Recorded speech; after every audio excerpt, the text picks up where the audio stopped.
അള്ളാഹിനോട് ദുആ ചെയ്ത നിനക്ക് വരാനിരിക്കുന്ന ഒരു വിപത്തെങ്കിലും അള്ളാഹു തട്ടിമാറ്റും. ഇതാ ദുആ.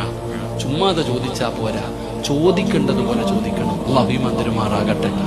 വല്ല നഷ്ടമുണ്ടോ നമുക്ക് ചോദിച്ചാ? ഒറ്റ കാര്യം ചിന്തിക്ക്.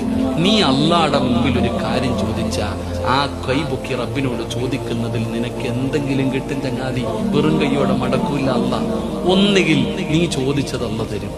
നീ എന്താണോ അള്ളാഹിനോട് ചോദിച്ചത് ആ ചോദിച്ചത് അള്ളാഹ് നിനക്ക് തരും.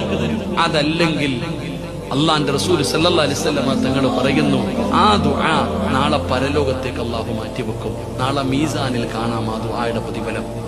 നാളെ പരലോകത്ത് വെച്ചിട്ട് മീസാൻ എന്ന് പറയുന്ന ത്രാസിൽ ഇങ്ങനെ കൊണ്ടുവന്നിട്ട് കൊടുക്കും. ഇതേതാ?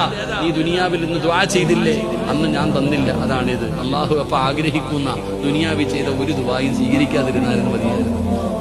ഒന്നുകിൽ നിന്റെ ദുആ സ്വീകരിക്കും, അല്ലെങ്കിൽ ആഖിറത്തിൽ കിട്ടും.